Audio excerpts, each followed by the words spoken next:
Aziz. Hey. Hey, brother. Hey. Hi, Aziz. Hi. It's your big night. Hi, Nisha. Hi. Hi, Maureen. Hey. All right. Welcome, everyone. So let's get started. We have a packed program tonight. This is Sanjeev Joshipura of Indiaspora, welcoming all of you on a Tuesday evening to felicitate none other than the great Aziz Haniffa.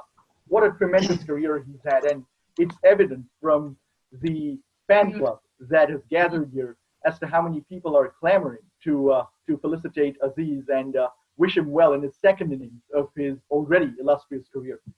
Just a little bit about Indiaspora. We are a nonprofit organization founded in 2012 by the investor and entrepreneur M.R. Rangaswamy, who lives in San Francisco. And we are essentially a gathering, a network of prominent Indian diaspora worldwide who focus on philanthropy, community relations, nonpartisan sociopolitics, and basically amplifying the voice of the Indian diaspora. Let me just take a quick sort of path down memory lane, if you will. I first had the chance to meet with Aziz before I joined Indiaspora when I was in a prior life doing U.S. India consulting work. And, I had read his articles for about the past 15 or 16 years. I'm talking now about 5 or 6 years ago. And it was such a pleasure to meet the man behind sort of the articles that I read every week in the India Abroad, which I used to wait for. And now over the past 4 or 5 years at Indiaspora, it's been just a privilege to get to know Aziz even better. Today, you'll be hearing from a lot of very prominent people who are felicitating Aziz either live on screen with you here today or via video, in some cases, if they couldn't join. Aziz, of course, has covered Indiaspora extensively, and for that, we are very thankful. There is one thing I do want to say. I have mentioned that a lot of very, very prominent people are going to be on screen today and talking to all of us and talking to Aziz. But special compliments are due to Rich Verma, Ambassador Rich Verma, former U.S. Ambassador to India, who was the real sort of the main instigator of this program. When Rich came and said to MR and me that, Aziz is retiring, as you know, we've got to do something. And we readily, immediately agreed. And what you see today is the result of that initial conversation that Rich and MR and I had. So let's get started by initially playing a video montage, and then I will turn it over to the official MC of this first hour of the program.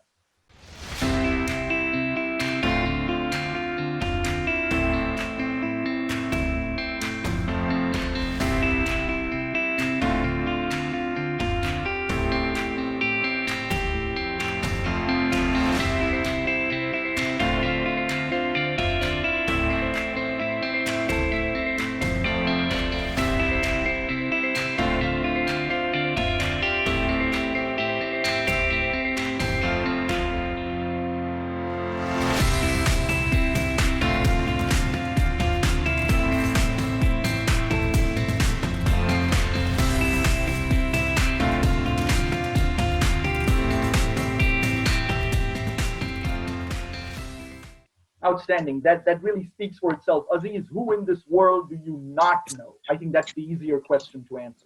Srinivasan, who will be the MC, our MC for the first hour of this program. And really, we can't think of anyone better than Sri to be the MC, because Sri hosted the India Abroad Awards for several years at the Hotel Pierre in New York. And apart from that, he's one of the co-founders of the SAJA, South Asian Journalists Association, and has a very deep relationship, a strong relationship with Aziz, as you'll see very shortly. So Sri, over to you. Okay, hello everyone. It's so great to have you all here. I know some of you weren't exactly sure why we were paying tribute to Aziz. Of course, he always deserves getting praise, but you weren't exactly sure. So at least one person asked me, is he okay? And so we have proof here that he's completely okay. He's here. We're celebrating him. We're toasting him. We're roasting him. We're going to get into all of that today. You've already seen congressmen and CEOs and politicians and journalists. Everybody is here, 127 people on one of the busiest days of the political year, on the second day of the Democratic National Convention. So that tells you something about Aziz.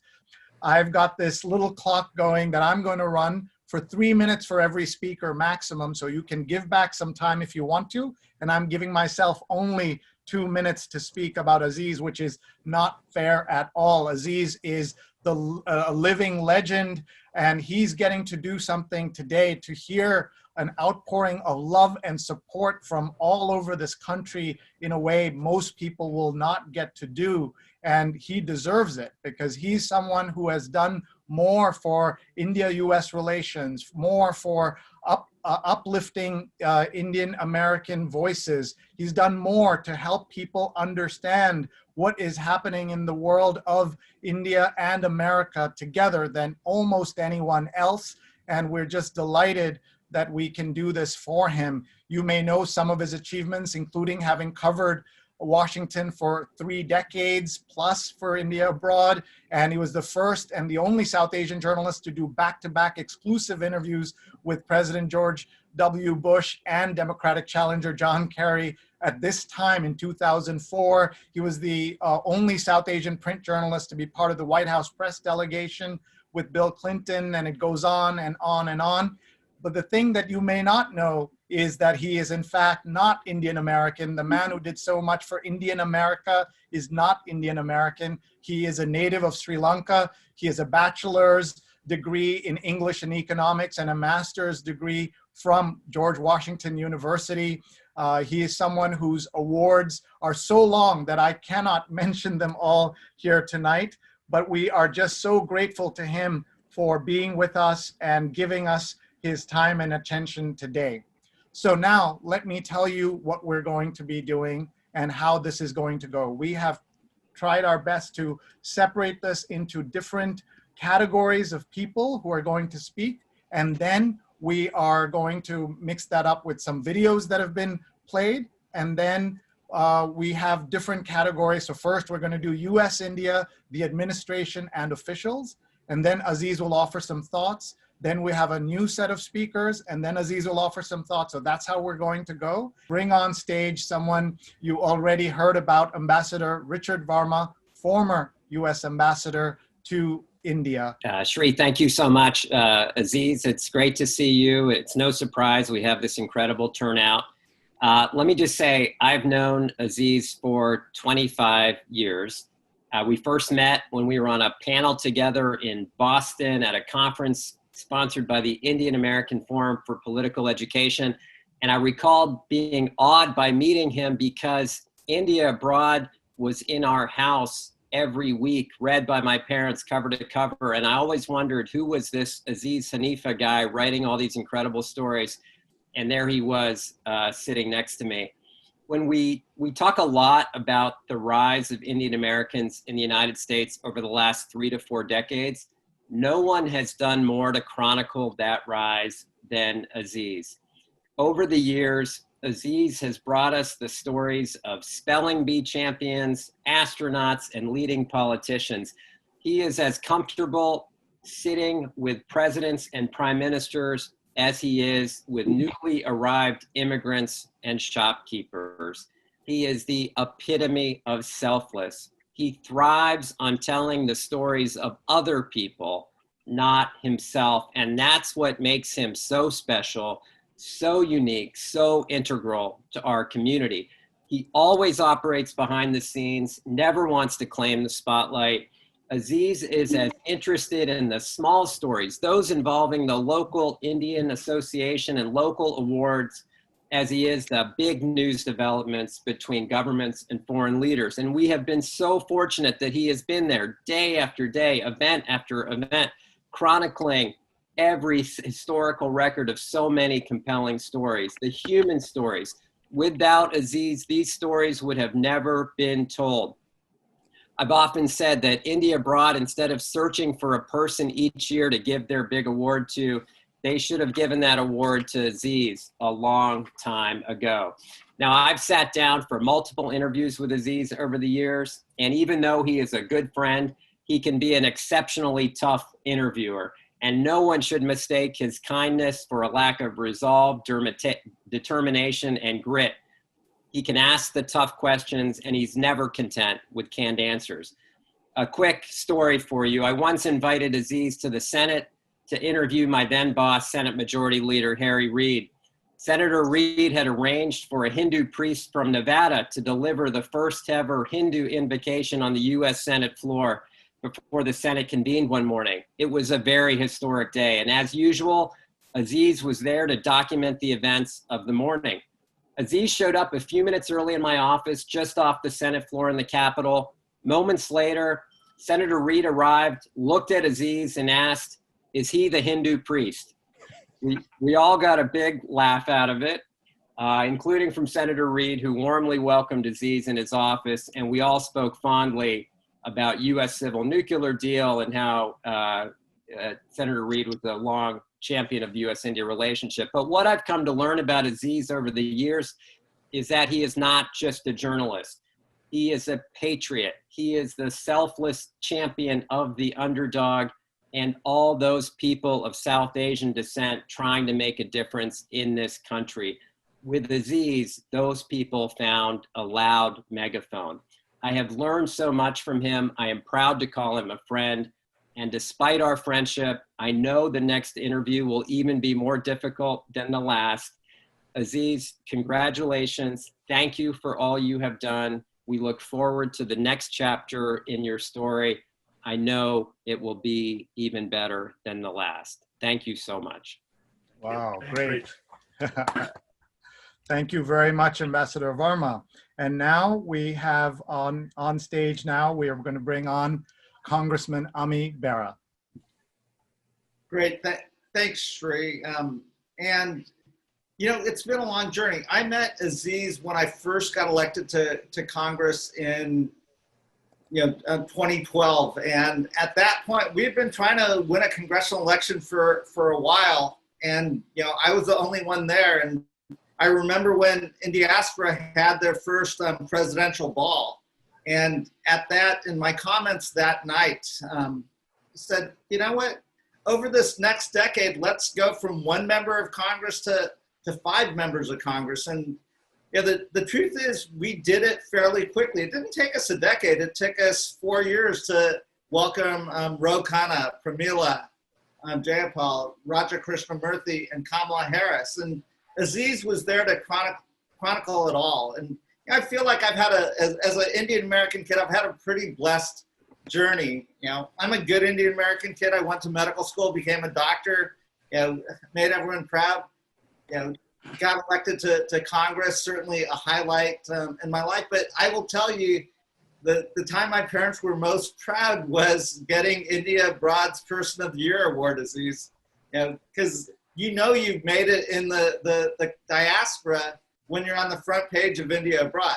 I mean, that is when you've arrived. And, it truly has been an honor. As Rich, Ambassador Verma said, you are a tough interview. You'll come in, you'll ask the tough questions, you'll ask the follow-up question, but you've, certainly have been a friend and a fair interview as well, and someone who cares about this relationship as well as the relationship and the growth of the diaspora. So I really want to applaud you.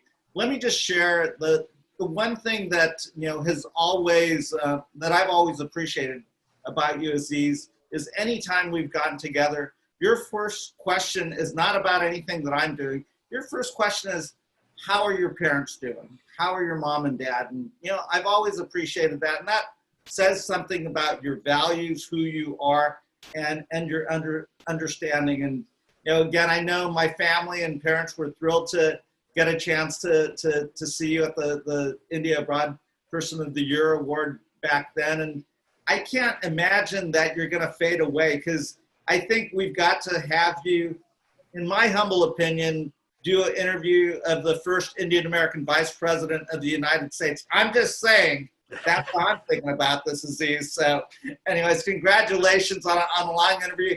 Don't fade away and stay in touch. Be well. Thank you. Thanks, Ami. Thank you, Congressman Bera. Let's see if we have Congressman Khanna with us. And while we're waiting, I just want to say what a sight to see the former U.S. ambassador to India, Richard Verma, and Congressman Bera, just showing you how much America has changed, and our friend Aziz has chronicled that entire journey. Okay, so we will bring in Congressman Khanna when he joins us. Now we have a video for you from Ambassador Taranjit Singh Sandhu, the Indian ambassador to the United States. Aziz Haniffa, a friend of mine for nearly last 25 years, is one of the best known names among the Indian American community in the United States.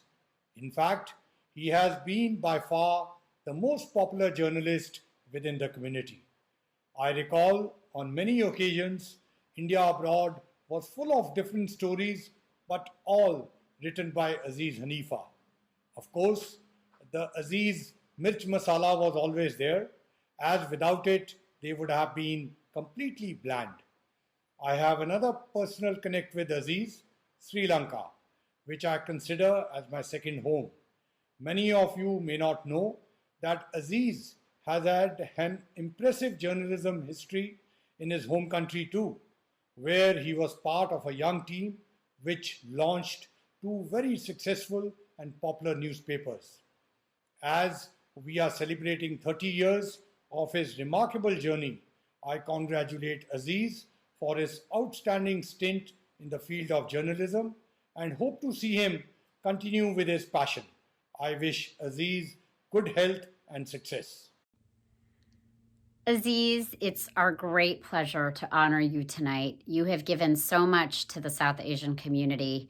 I grew up getting the India Abroad issue at my parents' house and seeing your name in 17 different articles. You are perhaps the most prolific, compassionate, kind, thoughtful reporter we know. I don't know anyone who can produce as many articles in such a short amount of time as you. But I want to show appreciation that you lifted up for so long stories of our success, stories of injustice, stories that highlighted our work to make the Indian diaspora stronger, better, and really spoke truth to power through all of your various writings about people in our community, about events in our communities. And we know each other and we're knitted together the way that we are in no small part because of all of your work over the years. And thank you for being such a wonderful part of also the Gupta family. You've been at our house several times. You are always welcome, and we look forward to supporting your career and to showing our appreciation for all that you've done already for all of us. Thank you, Aziz. I'm delighted to join this tribute to Aziz Haniffa. That is the least I can do for a person who gave me three farewells: 1983, 1995, and 2000. Every time I left, he thought I had gone forever. But every time I came back, he welcomed me with equal warmth and worked with me. Aziz Haniffa is a dream journalist for diplomats because he correctly reported your achievements and accomplishments and successes. He is also a nightmare because he could detect deficiencies and failures and report them equally effectively. I'm sure that this is not the end of the road for Aziz Haniffa. His experience in the United States, his thorough knowledge of India-US relations, and his friendship with many diplomats should be put to good use. I'm sure he has several projects laid out for him. I wish him all the very best and hope that he will write his magnum opus on India-US relations very soon. Thank you. Hi Aziz. I remember first meeting you when I had just graduated from college, and I was coming to speak at my first South Asian Students Association conference in Atlanta. Now, I didn't know anyone, and I felt completely out of place. But on one of the bus rides, a kind stranger with a warm smile sat right down next to me and asked me how I was doing. And over the next half an hour, you made me feel right at home. Years later, Aziz, you were such an important part of our year-long effort to get Vivek confirmed as Surgeon General, and a tireless source of support and encouragement to both of us. I was so amazed to hear from seemingly everyone in the community about their personal connection with you, and was honored and pleased to join the ranks of the Friends of Aziz. Our community has been so lucky to have such a passionate and compassionate advocate, leader, and friend in you. Thank you for all the sacrifices you made during your many years of service. We hope you will always know how much you are loved and appreciated by all of us. Okay, now we have with us Congressman Khanna. Thank you, Sri. Thank you, MR, for organizing this. Aziz is a real friend and a brilliant journalist. And I say this as someone, my first experience with Aziz was being skewered in an article in India Abroad for, appropriately so, with Tom Lantos when I ran. And he had a wonderful article about how all of the things Tom Lantos had done for the Indian American community. And then I called him, and he was so fair, so thoughtful, and a lot of his criticisms actually were ones I internalized and helped me become a much better public servant, a much better political leader. Over the next 15 years, Aziz has been one of the most astute observers of the South Asian diaspora, of the U.S. India relationship, of American politics. I mean, that's the thing to understand about Aziz. It's not just that he has an insight about the South Asian community, about the Indian American community. He has an insight about the presidential elections, about Obama, about Trump, about why Trump won, about what Biden's chances are or Bernie's chances are. He's really one of the most insightful people in American politics. And I am very excited. I know he's working on his memoir. I keep saying that he needs to finish that. He has so much to offer. He has so much still to offer in terms of his writing, his objectivity, his vision. He's really one of the great journalists of our time. And I say that not one of the great South Asian journalists, just one of the great journalists, period. And he is someone who will be missed at India Abroad, but who will have, I'm sure, an even greater second chapter. So congratulations, Aziz. I'm looking forward to reading your book and continuing to read your work.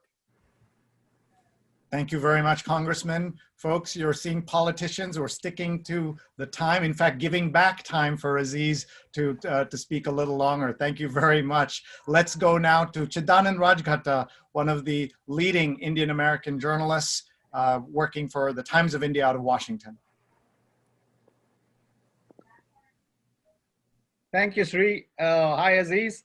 Hi, Sri. Wonderful to see you, and my big chance to get even for all those years of competitive journalism. I'm just kidding. Actually, when friends called me and said, a legend is retiring, would you like to speak? I said, who, MS Dhoni? I don't know MS Dhoni. For those who don't know who Mahendra Singh Dhoni is, he's an Indian cricketing legend who retired this week.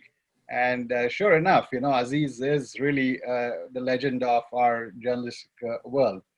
I actually came to Washington, D.C. in 1994. And by that time, Aziz had already been here for about 150 years.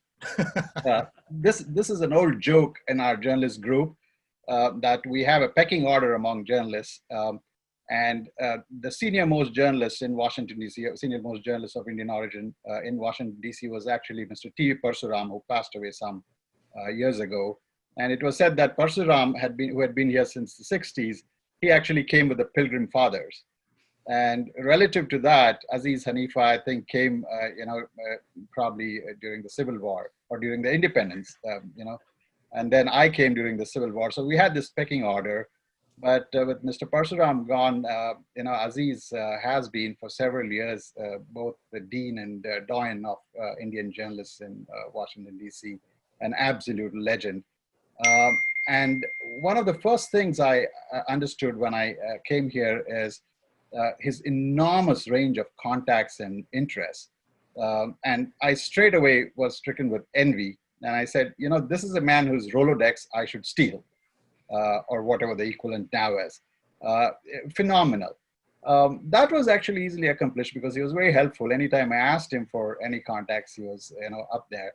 What I could not steal, of course, is his stamina. I mean, this is a man who really, for those of you who are familiar with India abroad, you could see it week after week, wrote pretty much half the paper. I mean, it was Aziz Haniffa all over. And there was no way we could match him, you know, for stamina, for speed, the skill, his range of contacts. And it was my good luck that India Abroad was only published in the US and not in India. I would have lost my job in India. So it's been a wonderful 25 years being with him. I know, I mean, old soldiers fade away, but I can tell you journalists never fade away. They will come back in a different avatar, and I expect Aziz to be around reinventing himself, like MS Dhoni, who's going to still play cricket in IPL, the league. I'm sure Aziz will be around. I look forward to many more engaging days and years with Aziz. Thank you very much. Thank you, Chiddu. Thanks, Aziz, for all the wonderful memories. Thank you, Chiddu, and thank you all so much for participating in the chat. We have a whole great lineup of more people who are going to be sharing their comments. Vanita has just commented in the chat as well. And remember, we're going to collect the chat and send it to Aziz so that he can savor it. Now we're going to take a short break so that Aziz can actually share his thoughts about this portion of the program. And then we have a great lineup coming up in a couple of minutes. After that, we'll have Judge Srinivasan, Nisha Biswal, Sonal Shah, Ashley Tellis, and Don Camp. So stay tuned for that. And now here is Aziz Haniffa. Everyone, please hit speaker view so that you can get the nice full shot of Aziz. Guys, thank you very much. This is quite amazing, and I feel utterly overwhelmed and honored and humbled and everything else. And I'm really, after all these kudos showered over and over again, I'm waiting really for the roast. I want to know when that really begins, you know, all the controversial stories I wrote, all the guys I pissed off, all the guys who didn't sleep a wink in the night saying that I didn't sleep because of something you wrote. But anyway, I'm Rich. We go back a long way. I still remember that meeting in Boston and how we became good friends. Thank you very much. I was honored to be recording history when you became the first ever Indian American to be a U.S. ambassador to India. And of course, Congressman Ami, it was great. I wrote about you when you lost the first time. You came back with a bang. And then I remember how things were going to be difficult for a re-election. And we corralled the Indian American community and made sure that you would be re-elected. And now as a fourth-term congressman, probably one of the senior most people in the House Foreign Affairs Committee, and going to be a major player, and of course a player. And Ro, I remember those days when I really wrote that stinging piece, but then we became very good friends. And after that, you've been amazing as one of the top-notch progressives in the US Congress. And Ambassador Taranjit Sandhu, we go back a long way when you used to go through the halls of Congress as political counselor. And that was the time that India was going through a hard time. It was the nuclear explosions, the 1978, May 78 nuclear explosions. And that was the time we all wrote about what was going on. And then we had people, the India caucus was being formed.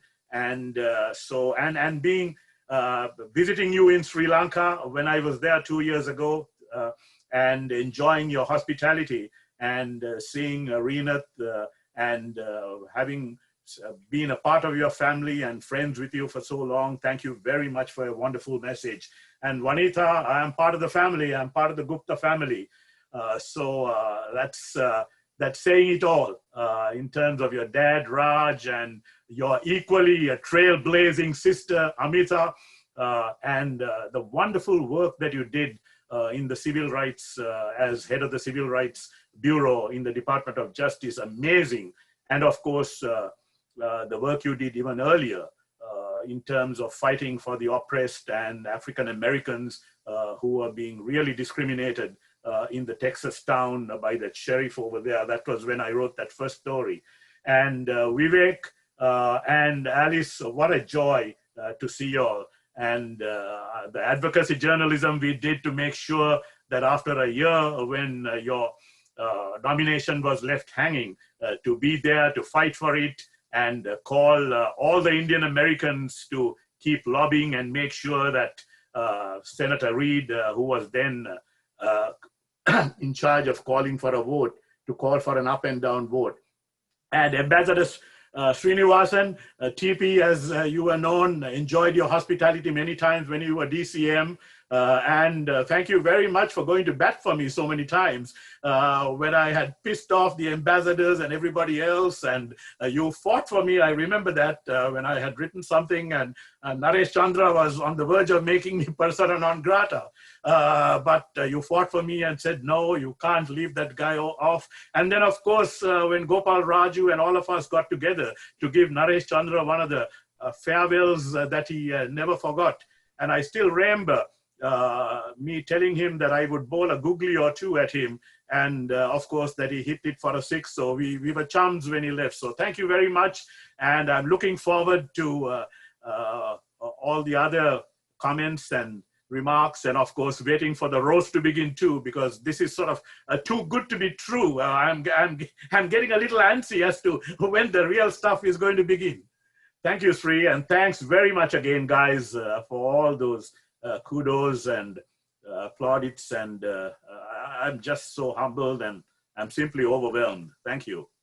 All right. Well, thank you, Aziz, for letting us all celebrate you in this way. We have more than 150 people watching, and there are lots of comments where some of the roasting is happening, and people are fighting for you not to be on the clock when we are doing these introductions and when you're getting to make comments. But we've got a great set of speakers coming up right now. We have now a person who is the real Sri Srinivasan, the judge on the second highest court in the land. Please welcome Judge Sri Srinivasan. Thank you, Sri. Thanks for that introduction. And I think for a community that's long known for its spelling, you'd think we could get our minds together and figure out how to spell Sri Srinivasan, but apparently there's going to be an eternal controversy over the correct spelling. I'm still going to go with my take, but we'll hash that out over time. Aziz, what a pleasure to see all these warm encomiums to you, so richly deserved. And I'm tempted to start out by saying there's an old saying that there's no such thing as bad publicity. I've never really believed that to be true, but whoever came up with that might have at least read some of your pieces about our community and reached that impression. But to that extent, it's good publicity with a design, an effect, and an emotion, and that really bears some recognition. I hope you'll indulge me while I make 3 observations in that regard. First, design. Through your work over the course of many years and many pieces that have reached many people, you've given an entire community a constant basis for pride, genuine, thoroughgoing pride. We read and celebrate stories about our accomplishments of all stripes in every kind of sphere, and we then feel pride, not just in ourselves, but most importantly in one another. And that kind of mutuality of pride is really an essential attribute of a community spirit. And you've done so much to encourage, advance, and sustain that mutuality of pride and that community of spirit through your work. And you have the immense thanks of an entire broad community, entire diaspora for that. Second effect, this is a community that's centered around the family. And your work deeply resonates with our family foundation. We're a community in which both parents and kids, and even grandparents and grandkids live together. And at the very least, WhatsApp together with regularity. And your pieces have been common fare for those family exchanges. I know this from my own experience. My mom's online today. She wanted me to pay her respects to you. And as Rich aptly said at the beginning, or Ami, I believe, aptly said at the beginning, you always ask about family, and that's something that's very well recognized about you, and to your credit. I remember the time that you couldn't get a quote from me about a piece you were writing, so you interviewed my then 11-year-old kids instead, my twins. And I watched you interview them, and listened to their answers and saw the great fun everyone was having with the broadest possible smile emblazoned on my face. I was so proud of them for participating directly as a source of your genuine interest and engagement in what you brought out of them. So thank you for that wonderful memory. Finally, and relatedly, emotion. I'd like to stress one point about the way you've conducted your work from my own exposure to you. Something that came through on that occasion and really in every occasion in which I've encountered you. It's profoundly uplifting to be in the presence of someone who carries himself with genuine, unadulterated joy. Joy often punctuated by deep, penetrating smiles and laughter. It's infectious, it's contagious. I'm sure you, like everybody, had bad days, but to your great credit, you didn't show it. And that's the mark of someone who's content with himself and immersed in his work. And we all greatly benefited from the incredible joy you brought to your craft. So thank you, Aziz, from all of us and all our families for chronicling this community for so long and with so much joy and gusto. We're eternally grateful. Cheers to you. Thank you. Thank you, Judge Srinivasan. You are even better at timing than anyone who does television. So you always have a chance to have another career. If you want to take the job of that other Srinivasan, you can. Great to have you here. Before we go on, I've been already informed by our friends at Indiaspora. By the way, look at their convening power to bring everybody together with Aziz for us to celebrate. I've been told that we are already running very late, so we're going to move to a 2-minute timer from now on. And you can see that I was very careful to give the judge the extra minute, so I know, how justice works in this country.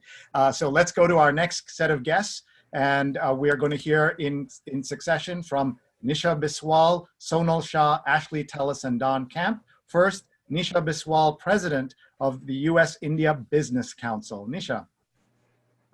Shri, this is such a fantastic occasion. Today we see Indian Americans in the news all the time, and we think about our community as being really front and center in so many different arenas, whether it's politics or in the arts, etc. But it wasn't always that way. And so for a very long time, it was very hard for anyone in the Indian American community, in the South Asian community, to actually get any attention. And Aziz, you have been at a time when there was no spotlight on the community. You were the spotlight.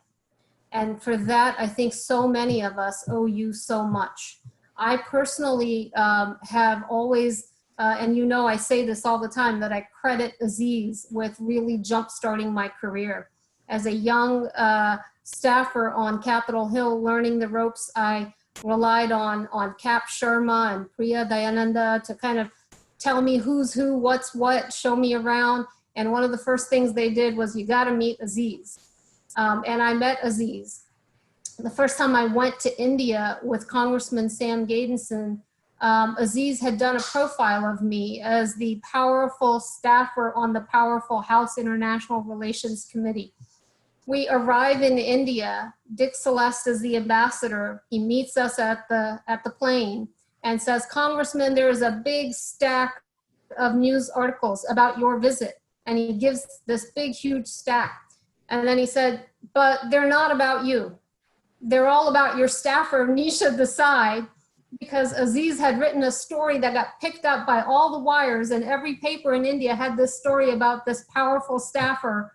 I was mortified. I thought I was going to basically just crawl in a hole on the tarmac. But Sam Gaidinson turned around, looked at me, and understood the opportunity in elevating his staffer. And that's what you did, Aziz. Even though I'm not a doctor, when India Abroad started featuring and writing about me, my parents finally accepted that perhaps even without being a doctor, I had done something. And so that is what Aziz has meant to me in my career, in my family, but I know that that is also what he has done for so many of us who are here today to celebrate him. Thank you very much, Nisha Biswal. Go ahead, Aziz. No, I just wanted to, I'm just feeling so overwhelmed, and I remember all those vignettes and anecdotes, and it's just so emotional too. Yeah, thank you. Go ahead. And we're going to keep going, and we'll give Aziz again every few of these, we'll give Aziz a chance to talk. Our next speaker is Sonal Shah, Executive Director of the Beek Center for Social Impact and former National Policy Director for Pete Buttigieg. Hey, Aziz, it's so great to see you. I just want to know why you never seem to get older and the rest of us do. So it's not fair, just a point to make here, it's not fair to the rest of us, that you were as young as you've always been and really appreciated everything. I remember I first met you in 2003 when I became India Abroad Person of the Year, and I had no idea what all this stuff was about. I had just read India Abroad because my parents got it. And I come to New York and I meet you, and you sort of made it a lot easier to sort of get used to this concept of talking to a reporter. I didn't know anything about it. I came from Texas, and we'd started this little nonprofit that sort of made it into India Abroad. So it was thanks to you that I sort of understood, and you were sort of just the kindness. So I just want to stick to one issue here, which is I think you are honestly the kindest person I have ever met, in the sense that not only do you show joy, but you show kindness. You're a reporter, you're tough, you do all of those things, but more importantly, you're kind. And the way you ask the questions, the way you approach people, the conversations you have, that kindness is super hard. In a world that's sort of really hard sometimes, you've shown kindness. And I can't tell you how important that is for someone, and I know for how many people that kindness has mattered. So just want to say thank you. I mean, thank you for who you are. Thank you for the kindness that you show.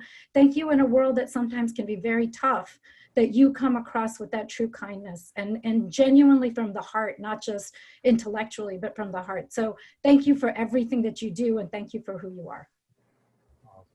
Sonal, beautifully said. Thank you. You're saying something that so many of us have seen and experienced firsthand. Let's go to our next speaker, Ashley Tellis. He is Senior Fellow, Carnegie Endowment for International Peace. Ashley. Thank you, Sri. Aziz, I can't believe that it's been 30 years. Yeah. I remember reading you for the first time when I was at the RAND Corporation in the early 90s, at a time when news about India was really scarce in the US media. And your writing really changed all that.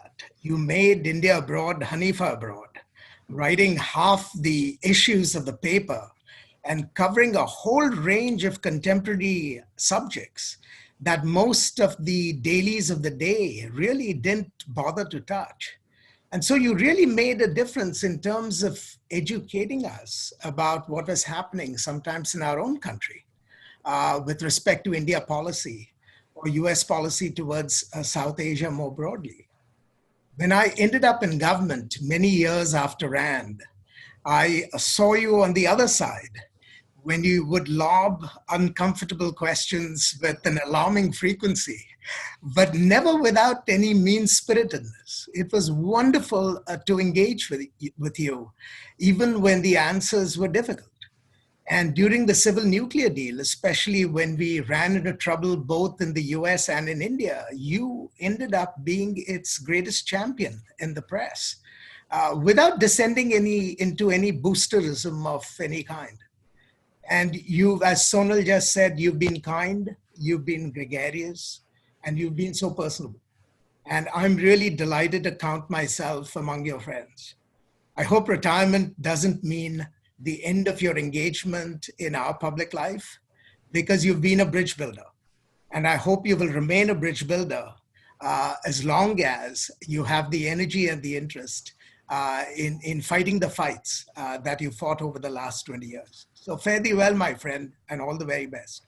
Thank you. Thanks, Ashley. Thank you, Ashley. I'm looking at the comments. Subodh Chandra says to Shamina, saying, I'm quite afraid now that India Abroad is shut down. My parents are going to make me go to medical school. And you know that Subodh is an enormously successful lawyer. And so who's going to write about his work is part of the question, and write about all of us. Our next speaker is Don Kemp, former State Department official. Don. Thank you. I go a long way back with Aziz. I first met him when I started work as the junior India desk officer at the State Department in the late 1980s. Junior officers weren't always happy to hear from journalists, and frankly, we were a little afraid of saying things that would perhaps displease our bosses. But I got to know Aziz, and I took his calls. because I learned early on that he knew the subject he was calling about. He didn't have an axe to grind. He didn't have an agenda. He just wanted the facts, and he was fair and balanced before that was a cliche. Aziz will remember that there was also a junior political officer at the Indian Embassy at that time, a friendly young FSO named S. Jaishankar. I have never asked Aziz this, but I'm sure Jaishankar took his calls then and probably still does. Rajiv Gandhi came to Washington in 1987 on an official visit. Of course, Aziz was there, as he would be at every major U.S. India event ever since then. I don't know who his sources were over the years, though I guess I was one of them, but he always seemed to know what was going on in foreign policy circles. I'm sure he has interviewed and counts as a friend every single Assistant Secretary for South Asia, including Nisha Biswal, from whom we just heard. He knew the India caucus on Capitol Hill. He knew the NSC folks. He had and has the best sources, and it paid off. He got interviews with all the heavy hitters, as we saw in that montage from the beginning, and he broke news. There were many, many such instances, but here are two. He got President Obama, to admit he made a mistake. Obama's campaign had called Hillary Clinton the senator from Punjab, and Obama, to his credit, apologized for that. He got Strobe Talbot to acknowledge that Jaswant Singh had perhaps gotten the better of him in those famous negotiations that led to the easing of relations after the 1998 nuclear tests. Aziz, I hope you're writing your memoirs. You have a lifetime of stories to tell. I personally subscribed to India Abroad to the very end earlier this year. I hated their firewall, and I had to read your latest. So thanks very much for 30 plus years of great reporting and 30 plus years of friendship. Thank you, Don. Thank you very much, Don. Now we have a video, and then after the video, Aziz is going to offer his thoughts. And then I just want to let you know who else is coming up after that. M.R. Rangaswamy, the founder of Indiaspora, will be here. Dr. Naveen Shah, Shuhag Shukla, Dr. Kaleem Khawaja, Dr. Rajwant Singh. All of that's coming up in the next few minutes. So let's now watch a video from Ajit Pai, who is the chairman of the U.S. Federal Communications Commission. What an honor it is to salute Aziz Haniffa, the managing editor and chief diplomatic and political correspondent for India Abroad, and a pioneer in South Asian journalism. Aziz has spent decades telling the stories of Indians and Indian Americans, and those stories have meant so much to so many of us. It can be hard to remember today when technology can connect anyone, anywhere with just a click. But for many years, the diaspora could be a lonely place for South Asians. Back then, there weren't as many of us here in America. And the only other connection to India might be through the occasional aerogram or brief phone call. And that's what made Aziz's work so important. Whether you lived in a big city or, as my parents did, in a small rural town, a part of you glowed when you saw India Abroad in your mailbox. And perhaps that is the most impressive of Aziz's many accomplishments. Through his work for India Abroad, he made many of us feel much more at home here in America. Thank you, Aziz, for all you have done. You are a legend and a friend to us all. All right, Aziz, over to you. Well, it's amazing that listening to Ashley, listening to Don, the friendships that we formed over the years. I still remember Ashley was just out of the University of Chicago, where he had done his PhD, and I joined RAND. And I remember meeting in a small little hotel, and he was, just imagine, this was going to be the foremost strategic affairs expert in a few years' time. And it was wonderful working with Ashley and Nick Burns when they were the protagonists on the US side in terms of the US India nuclear deal. And we were friends, but we had some real tough interviews, which I enjoyed so much. And over the years, and Don, a Peace Corps worker who had gone to Sri Lanka and was very familiar wearing a sarong and riding a bicycle in Sri Lanka, and the desk officer for Sri Lanka, and even before the Rajiv Gandhi visit, there was President Junius Jayawardena on a state visit hosted by Ronald Reagan. And that for the first time as a rookie reporter, I was in the White House. And that's a story by itself because the ambassador of Sri Lanka in the US at the time was Ernest Correa, who was a family friend. And there's the story about Talif Deen, the other Sri Lankan journalist too, whom you know, Sri, because he was the first ever Sri Lankan to get a Fulbright call to do his master's in Columbia in journalism. And that's how this whole Sri Lankan connection came to be, because guys would say, how the heck did this guy from Sri Lanka become this reporter for India Abroad, the oldest, the largest circulating newspaper? And it was Talif Deen, who had known Gopal Raju from their New York days, whom Gopal Raju had asked, do you know some young guy who can really hustle and try to get India out of the ethnic mold and keep covering the Hill, the Pentagon, the State Department, the White House, so that we can become as mainstream as can be. So that was how the Sri Lankan connection to India Abroad began. And I must say at the time, besides Gopal Raju, who gave me my break, I have to thank Arul Lewis, who was the editor of India Abroad at the time. I was graduating from George Washington, and I didn't know where I was going, maybe a PhD, maybe into academia, or maybe policy analysis. But then I went up to New York, never had a resume together, met Gopal Raju, met Arul Lewis, and they hired me. And that was the time Gopal Raju had had India Abroad for about 12 years. But he was also starting another paper called Asian Monitor. And that's how we had people from Sri Lanka, from Pakistan, and from Bangladesh. But that paper didn't take off. But I had started writing for India Abroad. And the joke I used to say was I used to write so much, Gopal Raju quickly told his accountant, put this guy on salary because it's more economical than paying the guy by paying him by words. So it was such a joyous time. And I have to thank Gopal Raju, my former boss and owner of India Abroad, for giving me this crazy ride that I had for 35 years. And Arul Lewis for always having my back. And also, for the first few times I would go to New York, taking me in the subway to his apartment and his condo in the Bronx, and feeding me with the string hoppers, which I was nostalgic for, which were called Indiappam in Sri Lanka. So over to you, Sri. Tell us about this photograph. Oh, this was Gopal Raju would host certain events in Washington, D.C. as a way of trying to get interact with congressmen, senators, people on the Hill, and diplomats. And Gopal Raju had started something called the India Abroad Center for Political Awareness. And he was a pioneer in placing interns, college kids, Indian American college kids in Congress so that they have an idea of government. And they could also disseminate to the older generation as to how Congress really works.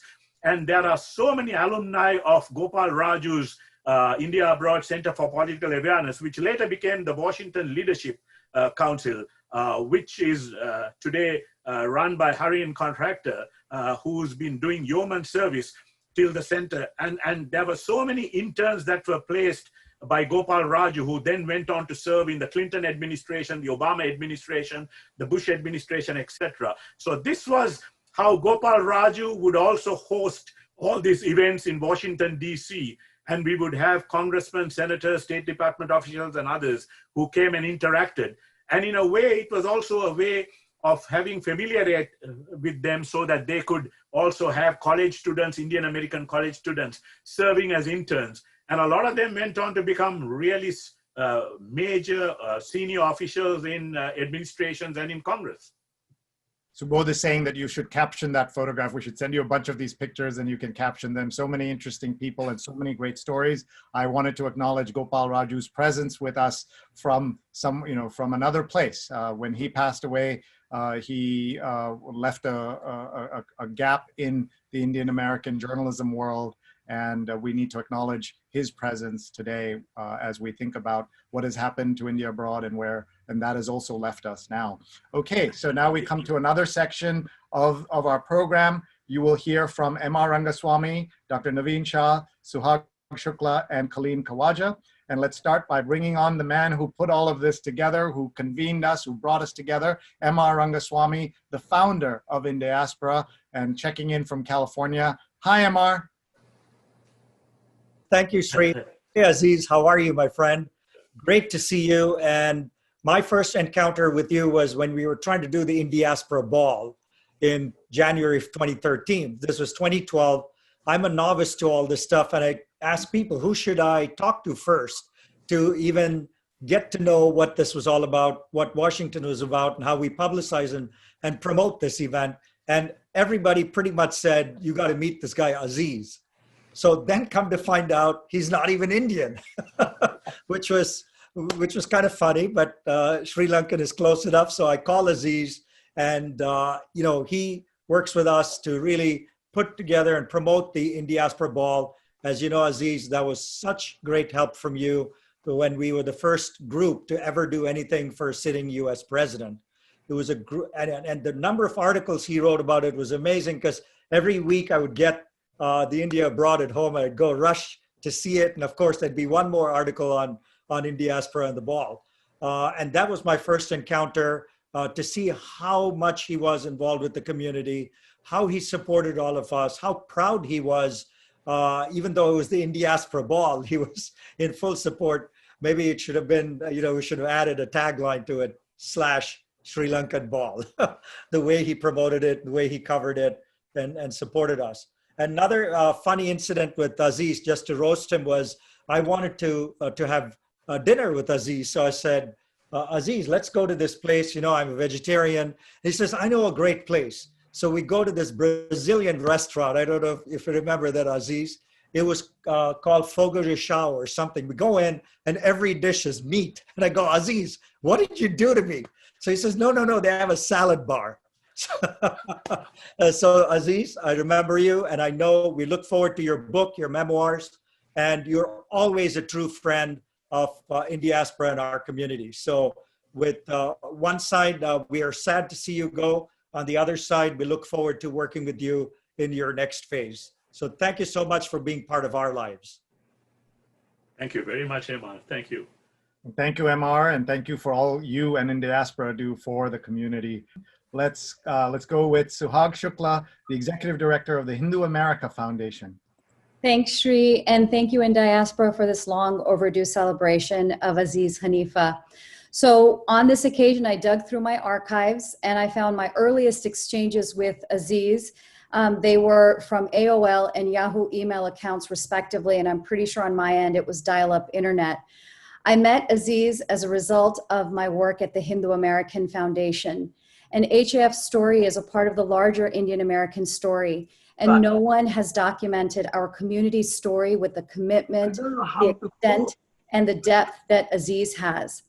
And Aziz, I hate you still look young, but you're a relic in many ways. One in a disappearing breed of journalists. You approached every story, every event, every issue from a position of neutrality and with a Suhag, you got muted somehow. Just can you unmute yourself? Yeah, there we go. Okay. I was saying that Aziz, even though he still looks the same, I've known him for over 16 years, is a relic in many ways. One in a disappearing breed of journalists. You approach every story, every event, and every issue from a position of neutrality and with a fresh set of eyes and a blank page. You report just the facts and ensure that multiple perspectives are given equal space, but also take every view to task. I remember my first conversation with Aziz. We had just filed an amicus brief in a case called Van Orden versus Perry before the U.S. Supreme Court involving the public display of the 10 Commandments. It was truly a Hindu-American first. And I was communicating with the Mr. Haniffa, a name that I had seen every weekend in the India Abroad that landed at our home growing up. And he was feeling a little bit under the weather, and my mom hat kind of kicked in, and I said, oh, you should have some haldi milk, and started sharing Ayurvedic recipes. And my husband, Asim, who's also a co-founder, was kind of appalled, like, why are you getting so comfortable? This is the Aziz Haniffa. But he had this deep laugh that felt like a bear hug, and I never looked back from there. That Aziz has been a good friend, but he's the consummate professional. He's unafraid to ask tough questions. He captures not just what you say, but also ensures that he is presenting it in a way that it was intended. I don't think I've ever sent him a note requesting a clarification. And I always knew that if I asked Aziz that to have a conversation off the record, that it would stay that way. Aziz was one of the first reporters that I engaged with, and he set a very high bar that aligned with my idealistic view of the role of journalism promoting healthy democracies and healthy communities. No gotchas, no selective reporting, no editorializing. So Aziz, you are truly a community treasure, and we are able to know ourselves and our stories all the better because of you. Thank you for a lifetime of storytelling and service. Thanks. Thank you, Suhag. Our speaker now is Dr. Naveen Shah, founder of API. Go ahead, Doc, just unmute and we'll have you on.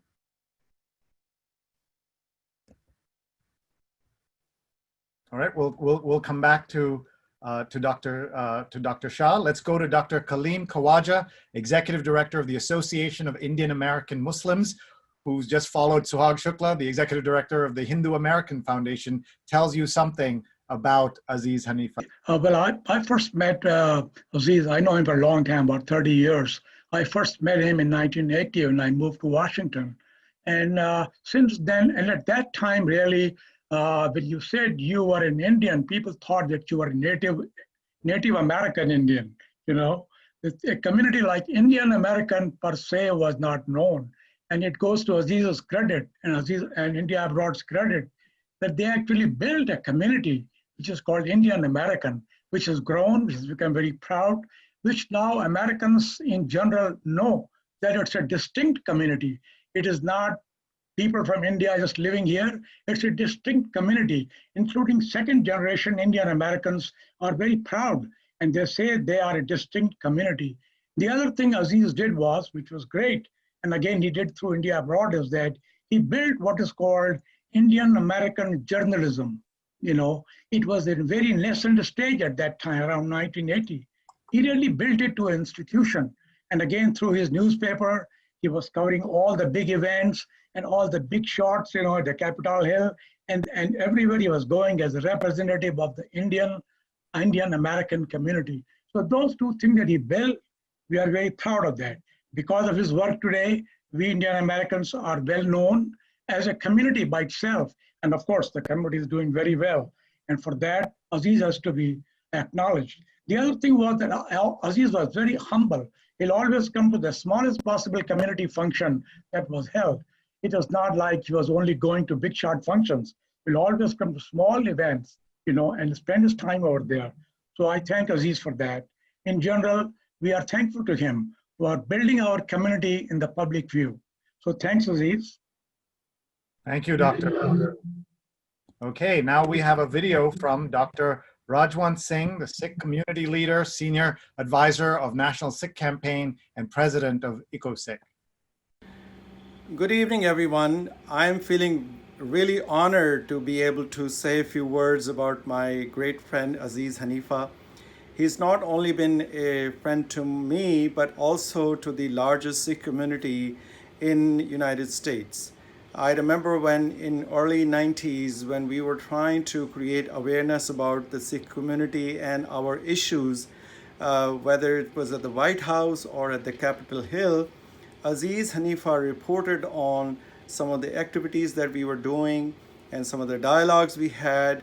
So that helped us to get our perspective to the political leaders of this country. And that was a great help to us. And secondly, we were also trying to reach out to many of the faith communities, the interfaith community. And Aziz Haniffa was always there to report on any activity or any initiatives that we were undertaking. And it was a great, really a source of information for a lot of the Sikhs to understand what was happening, how we can get organized, but at the same time, providing information to the larger Indian community, and also South Asian community, and secondly, to really reach out to various faith communities. And that helped us to build a very strong bonds with the Muslims and the Hindus and the Christians and Jews. So Aziz Haniffa played a great role. And we were very privileged that we were able to honor Aziz at the Sikh American Heritage Dinner at the Capitol Hill in the presence of many members of Congress and senators. And when there was a bill about Religious Freedom Restoration Act, when there was a Hate Crimes Act, right after 9/11, all the struggle that the Sikh community went through, the hate crimes and the various prejudices and our interaction with the Department of Justice, Aziz Haniffa was always there to report and to spread the word and to clarify many points on behalf of the Sikh community. So I just want to say on behalf of the entire Sikh community in United States, Aziz, thank you so much. And thanks to Indiaspora for choosing to honor Aziz Haniffa on behalf of the entire South Asian community. Thank you. Go ahead, Dr. Shah. I believe we have you. Go ahead. Okay. So Aziz was mistook by Senator Reid as an Indian priest. But my friend Ken Beacon from Wall Street Journal always called him, "How's your friend sumo wrestler?" And Aziz, I'm thankful to you and all the RP members because you were the one who started our equality with American medical graduates fight. You attended all our briefings and you spread the news because we did not have any newspaper at that time, and you spread the news all over, and we got about 80 congressmen and senators supporting us. Eventually, President Bush signed the bill and we got equality. So thank you very much. And like everybody else, I'm waiting for your book, Indo-US Relation. And thank you once again. Bye. Thank you. Thank you, Dr. Shah. And thank you all for sticking with us. We have had a wonderful program so far, and we have another set of conversations that are just, and folks who are going to come up and speak in just a minute. Before we do that, we're going to ask M.R. Rangaswamy to come back on stage and to present a special award to Aziz Haniffa, a man who's gotten so many awards, but we had to give him something really special. So M.R., over to you. Thank you. Thank you, Sri. And as you know, Sri, you always organized or hosted the India Abroad Awards at the Pier Hotel in New York. And I've had many occasions to be there with you and Aziz as well. And you guys used to hand out awards, but never got any awards. And in fact, we at Indiaspora thought maybe we should also do some awards, but that was such a prestigious set of awards, we never got into that either. And we are breaking tradition, Aziz. Indiaspora has never given an award in its 8 years of existence to anyone. Okay, so we were hopeful that this would be actually a physical occasion, a big dinner in DC where we'd hand this award. So you can see this award on screen, but I'm going to have Aziz after I just, you can see it says Indiaspora Awards, Aziz this. Or gives this award to Aziz. We are breaking tradition at Indiaspora. We're giving you this Lifetime Luminary Award. Can you please, I'm going to have you show that on screen if you have it. I think it's behind on your desk. We shipped it to you. Yes. Let's read the award. It says for 35 years of great community service to Aziz Haniffa. And Aziz, I know Zoom hasn't got hugs and handshakes, but let me give you a hug. Oh, thank you, Emma. And let's all congratulate Aziz on this amazing lifetime achievement with one of the most beautiful awards I've got. It's all crystal, and it's definitely the heaviest award that I've ever got. And every so often I lift it up and I use it to do my bicep curls with it. So it's got so much of utility also. And thank you very much, Emma. This is amazing. Thank you, Aziz, for all your life's work with us. And I'm going to now also, I guess, Sri, we're going to thank you for taking time off from your shows that you've done 100 and gazillion of them so far to spend time with us and Aziz hosting this for the first hour or so. Yes? So I just wanted to say thank you for letting me host. I'm going to take the moderator's privilege now to ask Aziz one quick question. What's your favorite interview that you've ever done?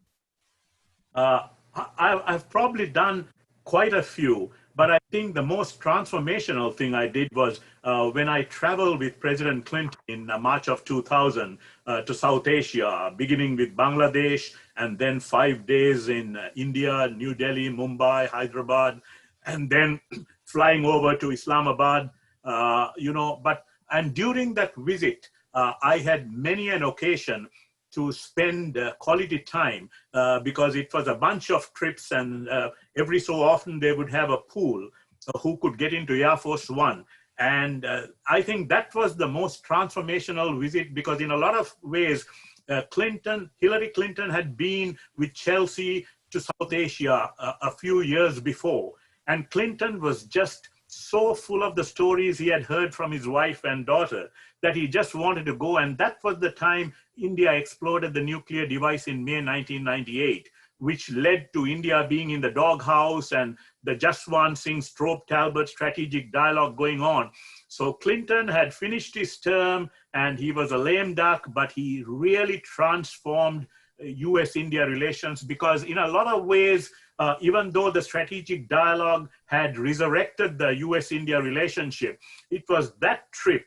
And during that trip, just talking to him and finding what a font of knowledge he was in terms of really knowing what this relationship meant and what the Indian American community and the South Asian American community meant. I think that was extremely rewarding. Thank you, Aziz. Thank you for being an amazing friend, a leader in our community. Thank you so much, Sri. Aziz, what can I say? I mean, the encomiums that have poured in heartfelt have been just so heartwarming in a time when I think we all need some cheer. And it's just so wonderful to see you get all these compliments that you so richly deserve, and some wonderful stories as well. What we'll do now is we'll start with a set of videos. They're all in the political space, broadly speaking. Hey Aziz, this is Neeraj Antani, State Representative from Ohio. Just want to congratulate you on your long career. Thank you for the indelible impact you have had on the entire Indian American community. And for those of us who are just getting started, we are only able to do what we are doing because of trailblazers like you. Thank you so much. It's truly been an honor, and I wish you the best. There's so much I could say about Aziz Haniffa, but really the things that come to my mind that are just like pop out is, my goodness, could he go anywhere at any time for a story? And if it was about politics, you got Aziz. Aziz loved community stuff, and he had a lot of friends, and he loved to write about personalities. But if you said, Aziz, this is about politics, and it's about somebody who could make a difference, he would be there. And in his inimitable style, after recording the whole thing, probably having a photographer taking pictures, he'd say, can I just get 2 or 3 quotes? Just find a few minutes, put it together and send it to me, please, please, please. And it would be not because he wouldn't transcribe everything and read it, but he wanted something in your own words that you felt strongly about.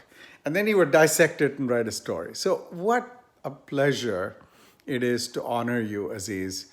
A good friend, a friend of the community, someone I've known for many, many years, someone and I mean, you go back with my family actually a long way. And I just can't say how wonderful it is that you're being honored, but more importantly, that at this time in the history of this nation and at this moment, to think about the people who made a difference and whose backs we climb upon to get to where we are. You're one of those, my friend. One of a kind, a jewel, a journalist par excellence. Please take care of yourself. All the best. This is Shekhar Narasimhan. I still remember the first time that I met Aziz Haniffa was in the year 2000. when I was working on the Al Gore campaign, and he had flown down to interview several Indian American staffers who were working in the campaign headquarters at the time. And you know, he even back then, you know, 20 years ago or so, was always keen to highlight and profile and frankly make look good, you know, all the Indian Americans that he could potentially do. He has such a great attitude towards, you know, and deep love and admiration for making his people, you know, out front. And that's something I always appreciate about him. And one of the other things I have to say over the years that I've really come to recognize, I think is one of Aziz's greatest qualities, frankly, is the fact that I learn so much from him every time that he writes. And I think that, you know, there's really no one like him out there, where he gets so in tune with the gist of the core issue, whether it be the U.S. India civil nuclear deal, new staffers working on the Hill, profiling political appointees, discussing U.S. India relations on many, many levels. He is just such a keen person to highlight our people, and I am just so thankful for his great service to our community over the years, and I wish him the absolute best, and wish him Godspeed in all his future endeavors, and look forward to working with you in whatever capacity again. I'll move on now to some live remarks. Two people who have such a wonderful, heartwarming story in their own right. Parag Mehta and Vaibhav Jain, who'd like to say a word or two about Aziz. Thank you very much, Sanjeev. Hi, Aziz. Hi, Aziz bhai. How are you? Congratulations. We just wanted to take a moment to share a little tribute with you. You know, growing up in the 1980s, India Abroad was kind of a bummer because my dad would read it cover to cover and then tell me about all the perfect SAT scores and the youngest doctor in American history. But it wasn't until we met you that other stories got to be told. And in 2013, when the Supreme Court struck down Proposition 8 in California, you reached out to several of us to tell our stories. And for the first time, in the pages of our weekly standard, gay, lesbian, bisexual, transgender, and queer LGBT Americans from our community were being featured. And it changed everything. We started getting phone calls and messages from young people all over this country saying they read our story and that suddenly they felt that they were seen. And you did that, Aziz. And we thank you so much for that. Aziz bhai, we just wanted to thank you, obviously, but also for all the work that you've done to get our community together.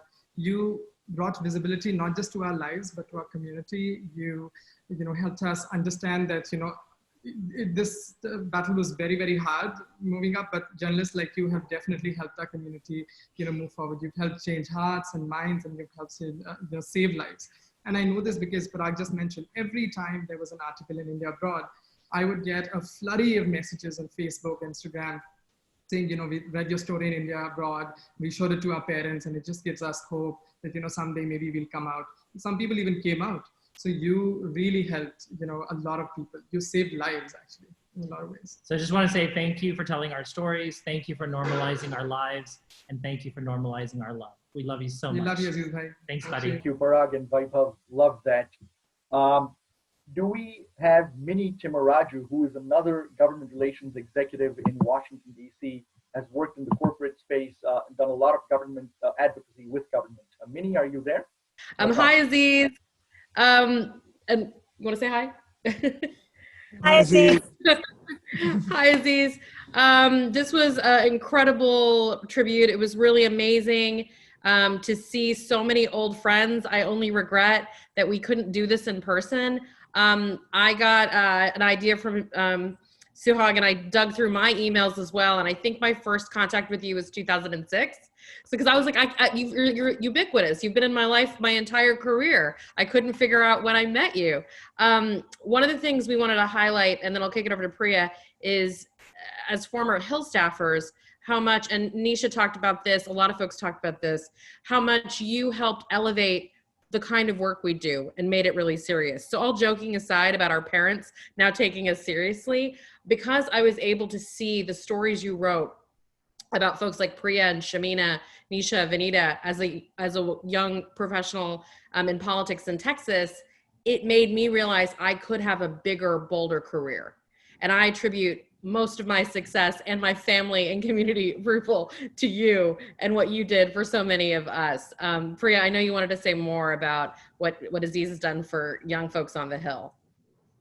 Well, hello, Aziz. Just wanted to say you've done so much for so many of us, but I just wanted to tell you that we had so many great times together. I've known you for 25 years. I met you when I was 25 years old, a young staffer on the Hill, and I'm turning 50 in December. And when I look at my career and everything you've done for me and how much you focused on personally, like my life and what I was doing and how I was doing on the Hill, it brings me back to a time many, many years ago, 1995, when there were only 5 Indian American staffers on the Hill. And you treated us like we were the linchpins of all public policy on U.S. India relations. And you asked us our opinion and you took us seriously. And the interesting thing about it, none of us did U.S. India policy, but we were aware, we were global citizens, and we were the first 5 Indian American staffers on the Hill. And to that, we really appreciate just you and just giving us an entity, India Abroad, to just advocate and to listen to us and also build our careers. I mean, you did such a great job telling us how smart we were. Our parents read the paper. And at that time, there were so many award ceremonies going on the Hill too, with different Indian American groups. And you always put our pictures in the paper. Now, none of us got married through any of those pictures that you put of us in India Abroad. Lots of different offers, but we want to say, Aziz, thank you very much for all you've done. I miss you, and I miss us talking about string hoppers and all the politics and all the interesting Hill gossip. And I will say, my fondest memory of you is anytime you would quote one of us in the paper, you would always say an unnamed source from Capitol Hill, comma, Priya Dayananda, Chris Kalori, Amit Bose. So I'll leave it at that, Aziz. Unnamed source, Priya Dayananda, signing off. Love you. See you in Colombo. Well, and then I gotta wrap it up for Priya and me. One last thing I wanted to say, Aziz, about you. You notice how many amazing trailblazing women have been on this call. So I just have to personally say, Aziz, you are truly a feminist. You have done so much to equalize, much like Parag and Beba have talked about for the LGBT community. You have uplifted so many of us. And frankly, let's be real, our community is pretty misogynistic. But I read about trailblazing women in our community through you. I followed their footsteps, and you really uplift us. And you really uplift our candidates and our stories. So thank you for everything. We'll get you a feminist t-shirt for your retirement. Thank you so much, Minnie and Priya. So nice you could join us in transit. Vaibhav and Parag, what a lovely message. So let me move on with the program now. We'll have another set of videos and then a news article before we turn it over to Aziz to give him a chance to respond to all of these lovely messages. Hi, Aziz. This is Deepa. I'm so honored to be able to pay tribute to your work. I hope you'll remember that we met back in 2004 when I was starting as a director of South Asian Americans Leading Together, or SALT. I remember how you played 2 critical roles during your long tenure at India Abroad, Aziz. You were both a teacher and you were also a community chronicler. You taught so many readers about how power works in Washington, D.C. You knew the insides of Capitol Hill and federal agencies better than most lobbyists. You were at every briefing that had anything to do with South Asia or South Asian Americans, and you conveyed not just what happened in front of the cameras, but all of the behind the scenes so that people could learn about the ways in which decisions were being made about our communities. But that's not all. The second role you played is that of a community chronicler. Not one event passed without your documentation of it. I remember how you covered every single SALT briefing, presser, and community event, Aziz. I would call and you would be there. You also opened up the pages of India Abroad to organizations like SALT and many others. To reach uncles and aunties, we needed to be in India Abroad, talking about our views on immigration, hate violence, Islamophobia, Hindutva, and profiling. You made that happen. You opened up the pages for our op-eds, for our reports, and for our briefings. Thanks to you, we were able to reach audiences all around the country. I'm so grateful to you, Aziz, for being a teacher and a community chronicler. When you look back on your legacy, I hope you're fulfilled and renewed by all that you have done and all that you have enabled. I'm grateful to you. I wish you all the best in the years to come, and I hope that our paths will continue to cross. Aziz, hey buddy. Just wanted to say thank you for your incredible friendship and partnership over the years, for always centering the stories of LGBTQ folks in India Abroad, and for looking out for young staff who are just coming up and giving them a moment to shine as well. And just want to also say thank you for always being one of the best people to bump into a conference or an event. You always had that big smile and kind words, and it's always nice to catch up with you, and I wish you the very best. Aziz, you are the chronicler of the community, as you and I like to call it, our most eminent historian. You've covered it all, from National Spelling Bee Championships to political candidacies, including my own. You've captured our aspirations, our setbacks, and our rise. The sum total of what you've documented, the people you met, the events and accomplishments to which you bore witness, could probably fill a library.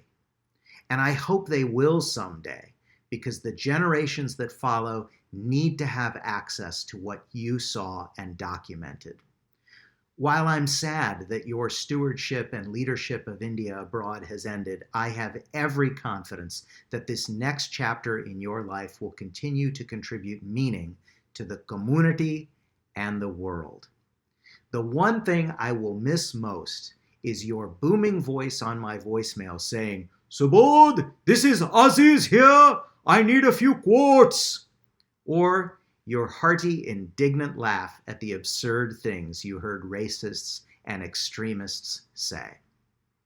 I'm proud of you and in awe of your energy and accomplishments. If there were ever an India Abroad person of the century, it's you.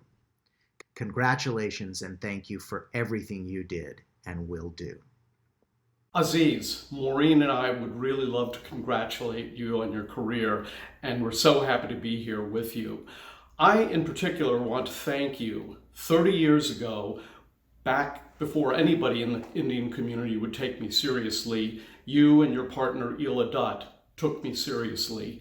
You wrote about my campaign, you told my story, and then you were able to write about my victory. Well, Aziz, you didn't just do that for me. You did it for so many people in our community.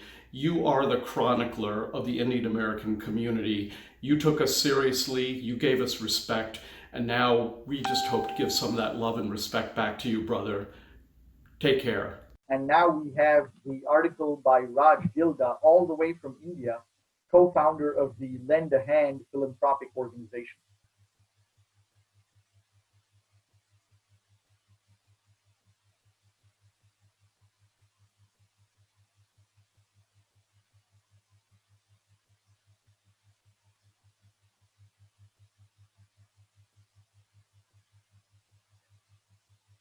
And there is the image of Raj Gilda in the New York Marathon. Wonderful. So, Aziz, I mean, Priya, I think, said some lovely words, Priya Dayananda, but she did get one thing wrong, it sounds like. There are several people on the chat who are saying that Priya is wrong in saying that no one got married because of you. There are actually people who have met because of what you did and your convening and getting them introduced and so on and so forth. But let me turn it over to you. What are your thoughts? What are you feeling right now with all of this that you've just heard? It's been an amazing journey, and earlier on I spoke about the first phase under Gopal Raju, and the second phase was in 2001 till 2016 when Rediff had acquired India Abroad, and there was this amazing team from Rediff led by Nikhil Lakshman. and Archana Mase, and Haisi Daniel, and Monali Saka, and then the team over here, where there was Rajendran, Dominic, and Rajesh Kaka, and the amazing Anjali Maniam, who was doing the brand marketing. And it was during the time that Rediff, for 15 years, ran the India Abroad Person of the Year, which was the gala event in New York every year, which was like the high ticket place to be, where we were able to highlight. We started off with one award for India Abroad Person of the Year, but over the years, we had like 12 to 15 awards. And that was amazing because we got to really recognize and dedicate the awards to various categories. And these were the movers and shakers who had really made the Indian American community come of age and had helped in terms of politics, culture, arts, the works, spelling bees, geography bees, etc.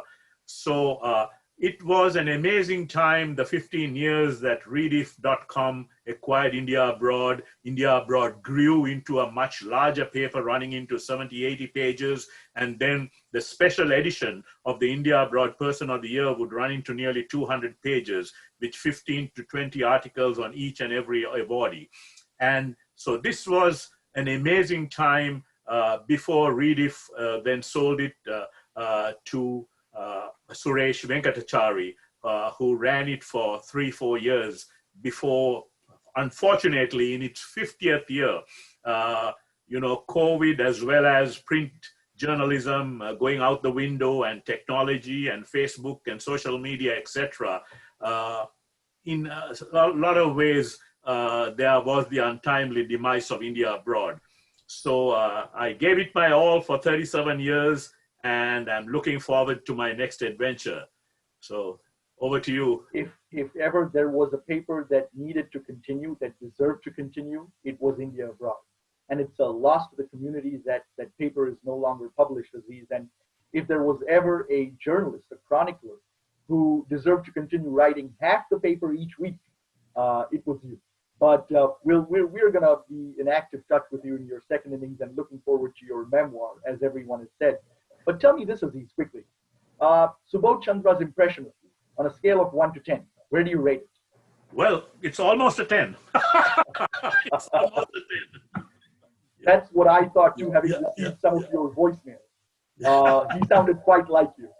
Going to move on now to some remarks by a couple of fellow journalists of Aziz.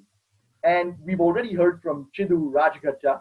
I know that at the start of this call, at least, there were a couple of others, Lalit Jha, Asif Ismail, that were part of this program. I don't know if they're still on, but they're all part of the famous DC Brigade of Indian journalists.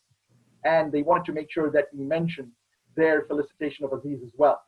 But let me move on to K.P. Nair, who is really a legend, one of the earliest Indian journalists in Washington, D.C., who led the charge for a lot of his countrymen that came over later on. So, KP? Aziz sought me out at the Non-Aligned Summit in Cartagena. And of course, we have been reading each other for years. Now, the non-aligned movement covering the non-aligned summit is very boring because it lasts 4 days and journalists are allowed only at the opening and closing sessions. So in Cartagena, the remaining 3 days, intervening 3 days, we spent snorkeling, scuba diving, eating fresh lobsters and all that. But that apart, the best thing about that non-aligned summit was meeting Aziz after all those years of reading him. That was a very different India in those days. Indo-US relations were very different. The highest that an Indian ambassador in Washington could go to was the Assistant Secretary of State, and that too with great difficulty, maybe only 3 or 4 times a year. And here was Aziz on Air Force One. And not just on Air Force One like that, the President George Herbert Walker Bush himself showing him around the Air Force One on a flight from Washington to Florida, if I remember right. So Aziz has been the envy of ambassadors. People like Chidanand Rajkata and me, Chidu and I, we were not in competition with Aziz because we were working for Indian publications. So while for ambassadors, Aziz was a person of envy, for us, we were proud of Aziz. We were really proud of Aziz. And I feel that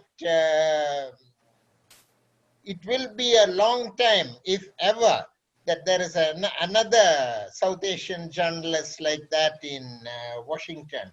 I am looking forward to many stories like his Air Force One story in his book that is coming up. We are already behind schedule, I understand. So I will conclude with greetings from my wife, Lubitsa, who used to accompany me to the party conventions every 4 years, only because Aziz was there. And we used to have a great time off the convention hall. And Aziz, I remember, Aziz never stayed with us. Aziz never stayed in media hotels. He always stayed with state delegations, you know. So these dinners or lunches that we, three of us used to have were full of stories, you know, inside stories about the convention, what was really going on. So Aziz, all the best to you from Lubitsa and me. And MR, I'm very grateful to you for having organized this. Thank you very much. Thank you very much, KP, all the way from Delhi. Thank you. I appreciate it. Thank you so much, KP, for joining us. Really appreciate it. Now we'll turn to someone who did work for a competitive newspaper with Aziz. And it says something about Aziz that his colleagues, his competitors, his interview subjects, all alike, want to felicitate him and are rushing to do that. Sumita Sorabji of India West. Aziz, I have to say, in our 30 years of working for newspapers, we've never run across each other, and I want to know why that is, first of all. I'll be brief. I just want to say you have the respect and the awe of every reporter on this call. You've set a very high bar for what community journalism could look like. Again, congratulations and all the best to you. Thank you very much, Sunita. Thank you. I appreciate it. And we must meet soon. Absolutely. Thank you. Thank you, Sunita. And now we'll move on to our final set of videos. This is a message to the original Sri Lankan Thunder, also known as the Sri Lankan Sensation, also known as the Sri Lankan Teddy Bear, Aziz Haniffa. This is for you. Thank you so much for everything that you've done, for always being a guiding light for me and to the South Asian Journalists Association, Saja. You were always helpful, always willing to open your Rolodex for us, always willing to be a mentor for young aspiring journalists of all backgrounds.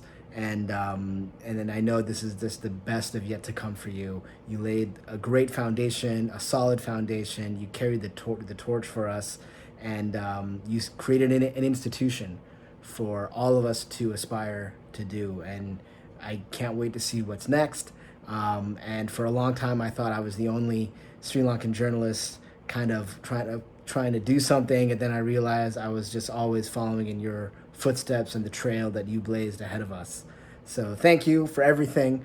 And I'm sure I'll see you soon and give my best to the fam. I know we're going to call and do all that stuff because that's how we do. But looking forward to the next best thing and can't wait to see what comes next. Aziz, it's Anarima. I'm joining the cast of characters who is roasting and celebrating you tonight.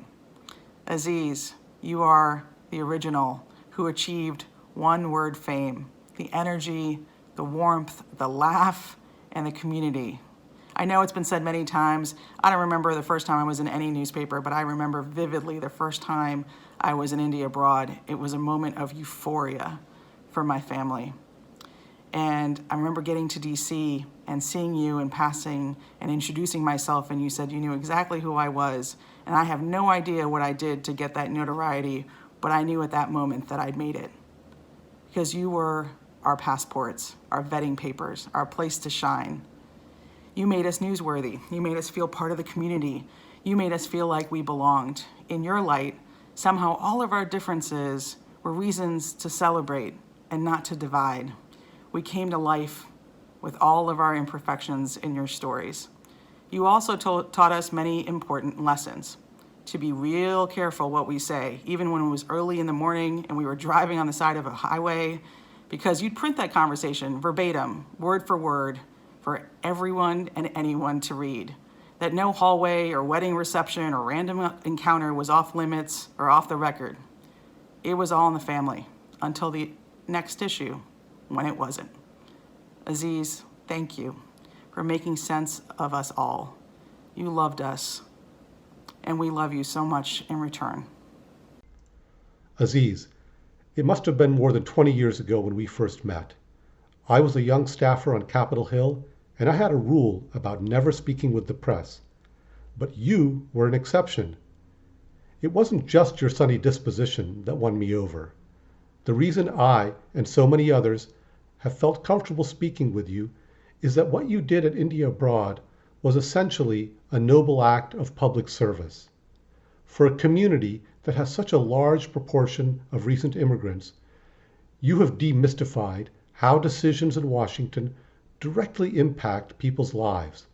Your stories have inspired countless many to participate themselves in making our democracy better. Aziz, that is an extraordinary legacy of which you can rightly be proud. Hi Aziz, hello from Mumbai, India. I wanted to take this opportunity to wish you all the very best at this moment of transition. Your contributions to building bridges between India and the US for a stretch of 30 years is remarkable and will not be forgotten.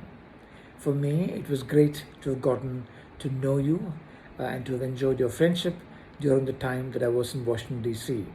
I look forward to catching up again before long. In the meanwhile, all best wishes. Aziz, from the entire WLP network, we wanted to say thank you. You were there with us from the very beginning.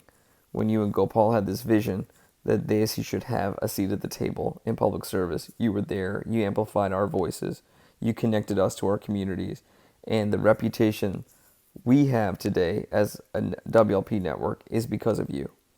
Thank you from the bottom of our hearts. We'll always be here for you if you need us. Hi Aziz, congratulations. I am delighted to be a part of this and simply just want to say thank you. Thank you for who you are. Thank you for everything you've done. Thank you for your truly incomparable contributions to the community. You are a pioneer, a giant, an institution. And you gave me my first break so many years ago. The first real place I ever published was in India Abroad, and that was because of you. And I know that I speak on behalf of so many when I say I am grateful and I'll always be indebted to you, and super excited to see what the future has in store and to be there with you along the way. Take care and be well. Thank you, Ronak.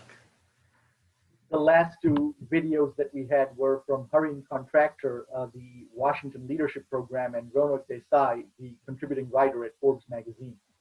We started this event with about 150 participants online, and we still have at least about 75, and that I think is just remarkable. I mean, at Indiaspora, we don't do too many 2-hour events, but at very few of the ones that we have done could we have expected this kind of participation from everybody. And that, I think, as I've said before, is really just testament to you. Any thoughts, Aziz, that you want to share? I know that we are almost at time, but I do want to give you the chance to react a little bit, and then if possible, we'll have 5 minutes of an open floor.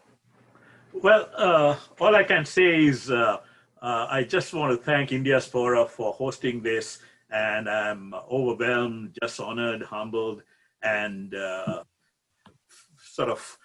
it's an ebb of emotion. And the very fact that there have been so many of my friends whom I've written about, done tough interviews with, who have enjoyed the experience, and makes me extremely, extremely happy. that those 37 years, what a ride it was. And it was all worth it. So I just want to say thank you again for hosting this event and bringing together so many friends and people I've interacted with over the years, from Ashley to Nisha. And then, of course, there was good old Cap Sharma, who was, in a way, the originator of the Congressional Caucus of India and Indian Americans. At the time, he was an aide to Frank Pallone.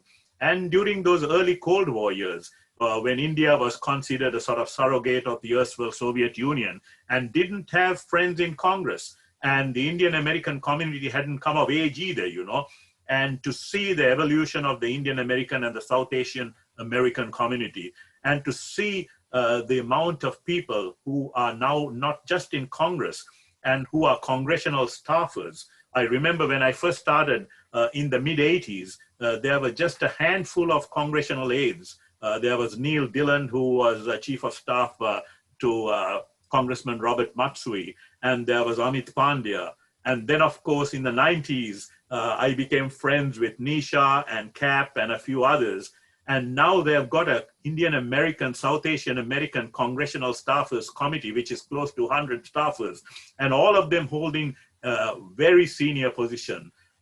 You find that Kamala Harris, Senator Kamala Harris, the vice president nominee on the Democratic side, has now a chief of staff and aides, and you get Sonal and a whole heap of people like Gautam Raghavan and all that who are in the transition team.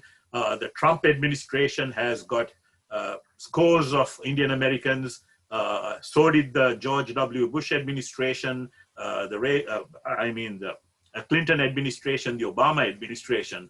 So the evolution and the political empowerment, the diplomatic empowerment, and then of course the fact that I would cover everything that was thrown at me, whether it be religion, politics, culture, arts, and in all those fields, the Indian American community and the South Asian American community has not just come of age, but have got the kind of clout and influence, and which has now been propelled into a force by organizations such as Indiaspora. And I think, like Ronald Reagan used to say, the best is yet to come. Thanks very much, guys. It's been a wonderful, wonderful journey. And thank you again for putting this all together. Aziz, your interludes have been a really fantastic synopsis of your career. As you've taken us through the early years and then the middle and then towards the ending part, you know, how you've reminisced about it really hits home for, I think, so many of us here on the line today who have been part of it in varying degrees for, in some cases, like in my case, maybe 7 or 8 years. In other cases, as Rich said, when he started out, 25, 30 years. So thank you for everything that you've done. I do want to have about 5 or 6 minutes for an open floor, because I know that there's some people that were itching to really get into the conversation that did not get the chance. We'll have to keep it very brief. What I'm going to request you to do is in Zoom, not on the video, but in the Zoom app, please raise your hand in the app, because I can't see you all on the video. There's far too many participants. So please raise your hand in the app if you have a question or if there's something you'd like to say to Aziz.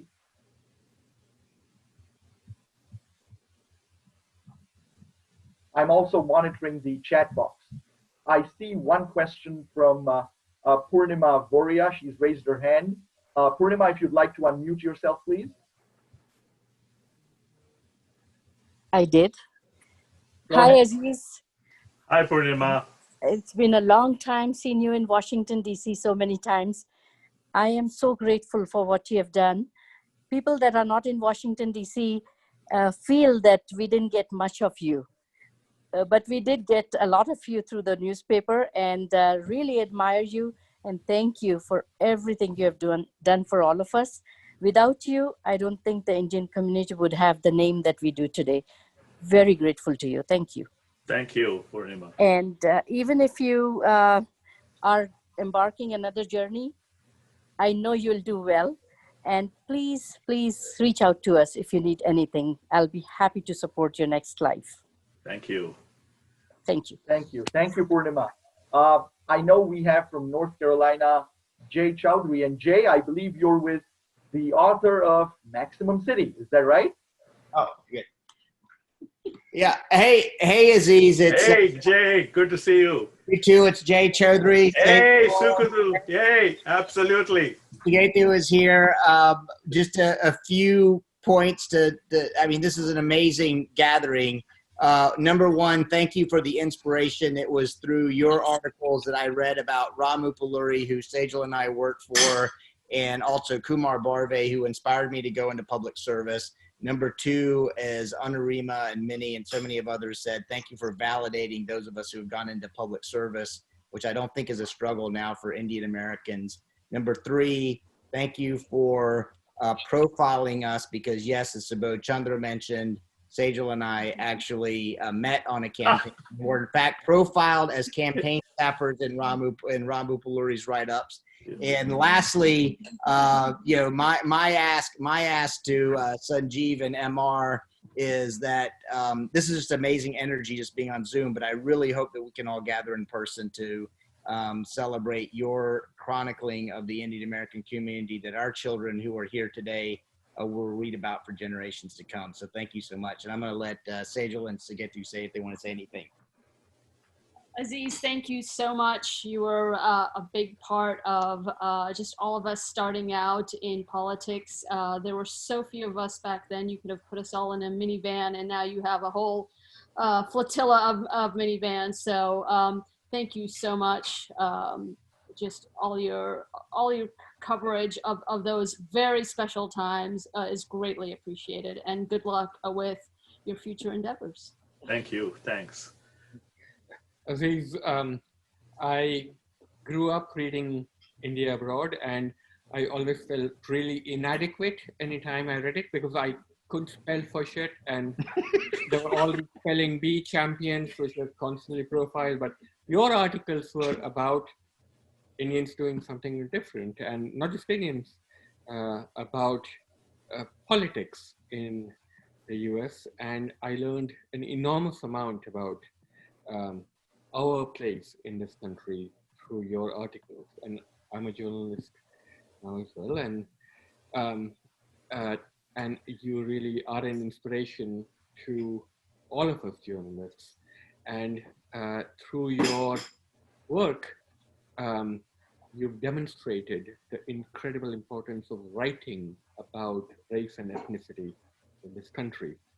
So you've really, you're a pioneer in so much of what the rest of us have been trying to do. So thank you for your work. And Suketu, congratulations, and wish you all the very best.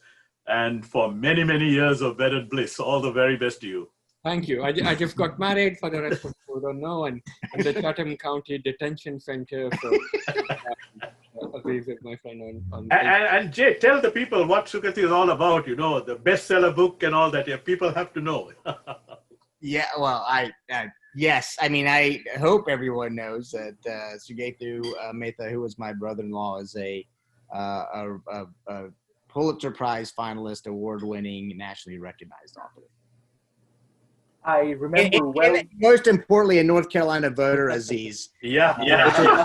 We'll sing North Carolina from red to blue. The swinging in the swing state. Yes. Awesome. I remember well the time, Senator Jay Chaudhary, when you and Sejal and Suketu all conspired to get Suketu on the stage at the Indiaspora Forum. And that was the best thing that you did, because Suketu rightly got a standing ovation. What a speech that was.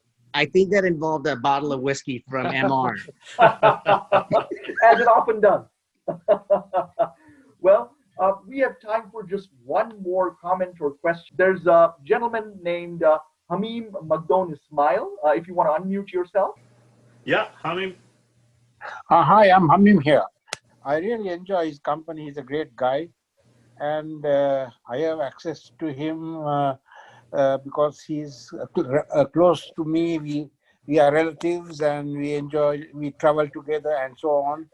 And I must tell you of a great incident he had in Zimbabwe, where he came to visit us and then he got an interview to interview the president.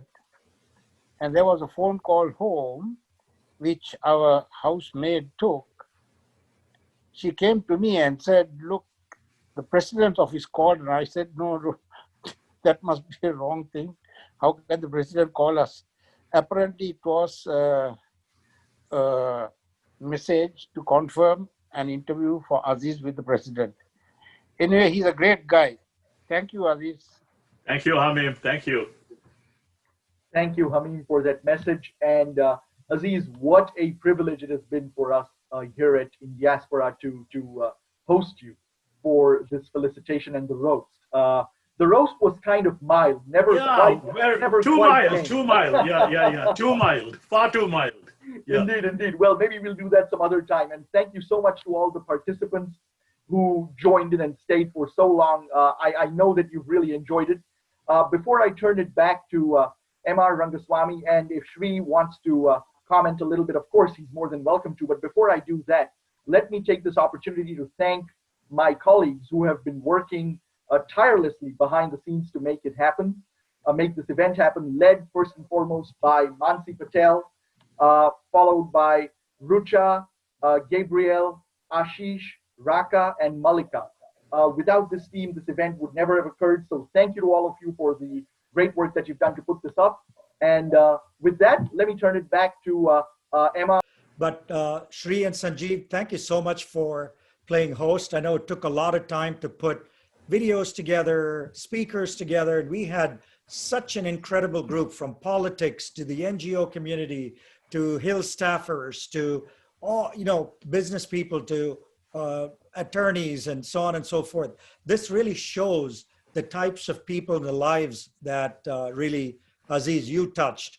And you really made the Indian American community. Like I said, you're the only one to get an award from Indiaspora. It was an expensive award, so I think. I know. But no, it's so well deserved. I think the kudos that you've had are numerous and amazing. Like I said, this recording will be made available to you and the rest of the public. And please do let us know about the book as well in the makings. And there might be a lot of kiss and tell stories in there, Joe. So it might be juicy. I don't know, but you be the judge. And so we really want to commend you. Thank you so much for making the Indian American community and helping us all in our journey towards becoming a great part of the United States. And thank you very much, MR, to you, to Sanjeev and Mansi and the amazing team that put it all together. It's not easy doing this virtual stuff, and you did an amazing job, and I thank you very much. And looking forward to seeing you when this COVID thing is over. I'm looking forward to coming out to the Bay City area. I've got a lot of friends over there, and would love to see you back in Washington. And I assure you, the next time we'll definitely go to an all-in vegetarian restaurant. Good night, everyone. Good night. Aziz, take care and all the best.